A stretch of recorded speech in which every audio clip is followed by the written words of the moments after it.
తమిళనాడు సుప్రసిద్ధ దేవాలయాల్లో చిదంబరం ఒకటి. ప్రత్యేకమైనది కూడా. ఒకే ఆలయంలో 10 అడుగుల దూరంలోనే నటరాజస్వామి, గోవిందరాజుల పెరుమాళ్లు ఇద్దరూ నిత్య పూజలందుకునే అద్భుత ఆలయం అది. ముఖ్యంగా ఇక్కడి నటరాజస్వామి ప్రపంచ ప్రసిద్ధి చెందిన శివమూర్తి.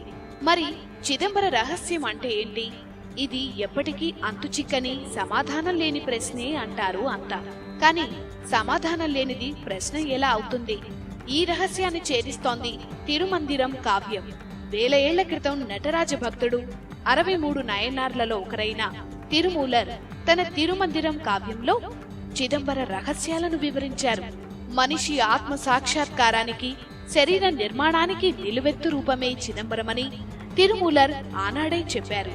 చిదంబరంలో నటరాజ విగ్రహం కాలి బొటనవేలు భూమి అయస్కాంత క్షేత్రానికి సరిగ్గా కేంద్రమని 8 సంవత్సరాల పరిశోధన అనంతరం పాశ్చాత్య సైంటిస్టులు తేల్చి చెప్పారు.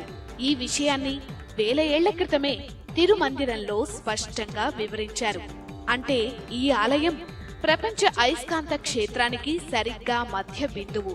ఆ రకంగా అయస్కాంత శక్తిని నటరాజస్వామి బ్యాలెన్స్ చేస్తున్నాడన్నమాట. పంచభూత లింగాల్లో చిదంబరం ఆకాశలింగం, అంటే కాస్మిక్ ఎనర్జీకి సింబల్. కాళహస్తి వాయులింగం, కంచిలోని ఏకాంబరేశ్వరుడు పృథ్వీలింగం, అంటే భూమికి సూచిక. ఇక్కడే ఒక అద్భుతం ఆవిష్కృతమైంది. ఆకాశం, ఆ తర్వాత వాయువు, ఆ తర్వాత భూమి ఏర్పడ్డాయని సైన్స్ పరిశోధనల్లో తేలిన విషయమే. భగవంతుని మాయో ఏమో గాని పైన చెప్పిన 3 దేవాలయాలు చిదంబరం, కంచి, కాళహస్తి, ఈ 3 ఆలయాలు ఒకే రేఖాంశం మీద ఉన్నాయి. ఈ 3 దేవాలయాలు ఒక రాజు కట్టినవి కావు, ఒక కాలంలో నిర్మించినవి కావు. మరి సరిగ్గా ఇది ఎలా సాధ్యమైంది? ఖచ్చితంగా దైవలీలే. ఇక చిదంబర రహస్యం అంటే ఏంటో చూద్దాం. ఈ అనంత విశ్వం నుంచి పుట్టిన మనిషి జీవాత్మే చిదంబర రహస్యం. ఈ ఆలయానికి 9 ప్రవేశ ద్వారాలు ఉన్నాయి.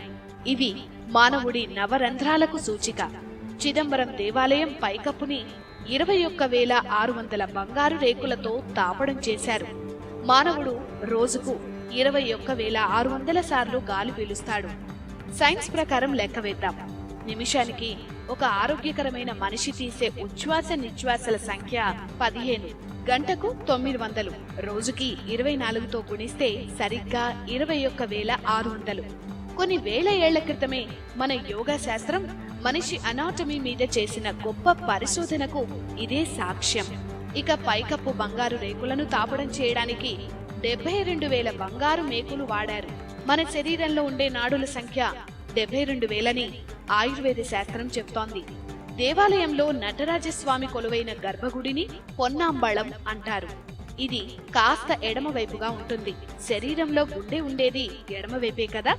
పొన్నాంబళానికి అటూ ఇటూ కనక సభ, చిత్ సభలు ఉంటాయి. కనక సభలో 4 స్తంభాలు, 4 వేదాలకు ప్రతీకలు. పొన్నాంబళంలో 28 స్తంభాలు, 28 శైవ ఆగమాలకు గుర్తులు. ఈ స్తంభాలు 4,096 వాసాలను సపోర్ట్ చేస్తాయి. 4,096 అంటే 64 స్క్వేర్. 64 కళలకు చిహ్నమైతే 4,096 మన రక్త ప్రసరణ నాళాల సంఖ్య. నటరాజ నృత్యాన్ని పాశ్చాత్య సైంటిస్టులు కాస్మిక్ డాన్స్ అని వర్ణించారు. చిదంబరం అంటే చిత్, అంబరమని. అంబరం అంటే ఆకాశం, చిత్ అంటే జ్ఞానం, అంటే ఆకాశ శాస్త్రం. దీన్ని ఇంగ్లీష్ లో కాస్మిక్ థియరీ అంటున్నాం. ఆ శాస్త్రం పేరు మీదే దేవుడున్నాడు చిదంబరంలో. పాజిటివ్, నెగటివ్ అయస్కాంత క్షేత్రాలు కలిసినప్పుడు ఏర్పడే అయస్కాంత రేఖలు లేదా మ్యాగ్నెటిక్ ఫోర్స్ రూపం చిదంబరంలో నటరాజ తాండవ రూపాన్ని పోలి ఉంటుందని ఎందరో పరిశోధకులు ఆర్టికల్స్ రాశారు. అయస్కాంత క్షేత్రాలు సవ్యంగా పనిచేస్తేనే విశ్వం నిలిచి ఉంటుంది. అందుకే నటరాజ తాండవాన్ని ఆనంద తాండవం అంటారు. నటరాజస్వామికి కుడివైపున మిస్టీరియస్ గా కనిపించే చిదంబర రహస్య అరలో కూడా ఈ అయస్కాంత క్షేత్ర శక్తి నిరాకారంగా ఉంటుందని అంటారు.